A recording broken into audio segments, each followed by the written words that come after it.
नमस्कार। आज हम एक ऐसे वीर की कहानी गहराई से जानेंगे जिन्हें मरणोपरांत भारत का सर्वोच्च वीरता सम्मान परमवीर चक्र मिला। हम बात कर रहे हैं नायक जदुनाथ सिंह की, जी। और खास तौर पर 1948 की तैंधार की लड़ाई में उनकी जो भूमिका थी, उनकी जो वीरता थी, उस पर। बिल्कुल।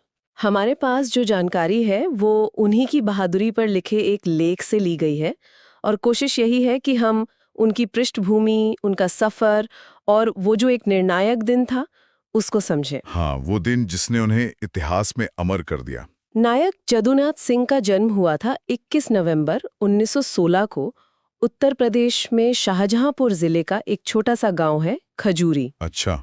पिता थे श्री बीरबल सिंह राठौर, एक साधारण किसान, और माँ श्रीमती जमुना कंवर। घर में 8 बच्चे थे और जदुनाथ उनमें से एक थे। मतलब परिवार बड़ा था और साधन सीमित थे। हाँ, और इसी वजह से शायद पढ़ाई भी ज्यादा नहीं हो पाई। सुनने में आया कि सिर्फ चौथी कक्षा तक ही पढ़े थे। जी हाँ, बिल्कुल।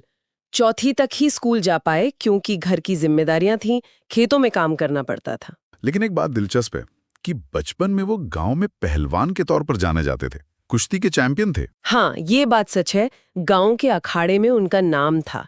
शायद यही वो मिट्टी की पकड़ और लड़ने की जिद थी जो आगे चलकर फौज में उनके काम आई। हो सकता है, बिल्कुल। तो फौज में कब शामिल हुए वो? वो भर्ती हुए 21 नवंबर 1941 को अपने 25वें जन्मदिन पर ब्रिटिश भारतीय सेना की राजपूत रेजिमेंट में। राजपूत रेजिमेंट? जी, जिसका बहुत गौरवशाली इतिहास रहा है। और उन्होंने दूसरे विश्व युद्ध में भी हिस्सा लिया था। अच्छा, तो मतलब लड़ाई का अनुभव पहले से था। हाँ, कह सकते हैं, युद्ध का अनुभव था। फिर देश आजाद होने से थोड़ा पहले जुलाई 1947 में वो लैंस नायक बने। ये सेना में एक शुरुआती लेकिन महत्वपूर्ण लीडरशिप वाली रैंक होती है। और फिर दिसंबर 1947 में उनकी यूनिट 1 राजपूत को जम्मू कश्मीर भेज दिया गया। ये वो समय था जब अक्टूबर 1947 में कश्मीर का भारत में विलय हुआ और पाकिस्तान ने हमला कर दिया था। माहौल बहुत गर्म था। बिल्कुल सही, बहुत तनाव का माहौल था। और यहीं से तैंधार की तो लड़ाई है, उसकी पृष्ठभूमि तैयार होती है। नौशेरा सेक्टर, जहां तैंधार रिज है, वो स्ट्रेटेजिकली बहुत अहम था। क्यों? मतलब क्या खास था? वहां से आगे का रास्ता एक तरह से श्रीनगर एयरफील्ड की तरफ जाता था। अगर दुश्मन तैंधार पर कब्जा कर लेता तो श्रीनगर के लिए सीधा खतरा बन जाता। भारतीय सेना की 50 पैरा ब्रिगेड ने 1 फरवरी 1948 को नौशेरा पर कंट्रोल तो कर लिया था, दुश्मन को पीछे धकेला था, पर खतरा बना हुआ था। और इसी माहौल में आई 6 फरवरी 1948 की सुबह। जी, दुश्मन ने सुबह होने से पहले ही एकदम तड़के तैंधार रिज पर जो भारतीय चौकियां थीं, उन पर जबरदस्त हमला किया। भारी गोलीबारी और मोटार से।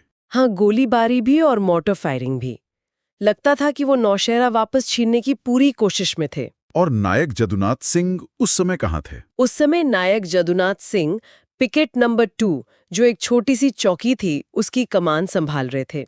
उनके पास बहुत कम जवान थे, सिर्फ 9 लोगों की एक छोटी सी टुकड़ी थी। सिर्फ 9 लोग? और दुश्मन? दुश्मन की संख्या कहीं ज्यादा थी।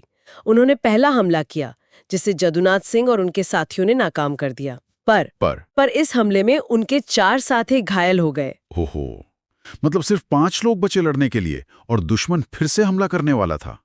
हिम्मत बनाए रखना कितना मुश्किल हुआ होगा। बहुत ज्यादा। लेकिन नायक जदुनाथ सिंह ने हौसला नहीं खोया। उन्होंने बचे हुए जवानों को फिर से तैयार किया। दुश्मन ने दूसरा हमला किया और इस बार वो और ज्यादा जोरदार था। और फिर बहुत भीषण लड़ाई हुई।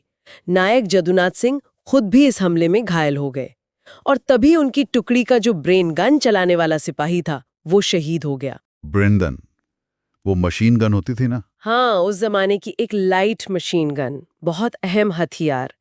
जब वो सिपाही गिरा तो घायल होते हुए भी जदुनाथ सिंह ने खुद वो ब्रेन गन उठा ली, खुद? घायल हालत में। हाँ। और उस गन से दुश्मन पर ऐसा फायर किया कि उनके पैर उखड़ गए। दुश्मन चौकी की पत्थर की दीवारों तक पहुंच गया था। बाप रे। ऐसा लग रहा था कि चौकी हाथ से निकल जाएगी, लेकिन जदुनाथ सिंह की फायरिंग और उनके साहस ने दुश्मन को पीछे हटने पर मजबूर कर दिया। उन्होंने हारी हुई बाजी पलट दी थी। अविश्वसनीय। चौकी बच गई, लेकिन लेकिन इसकी कीमत बहुत बड़ी थी।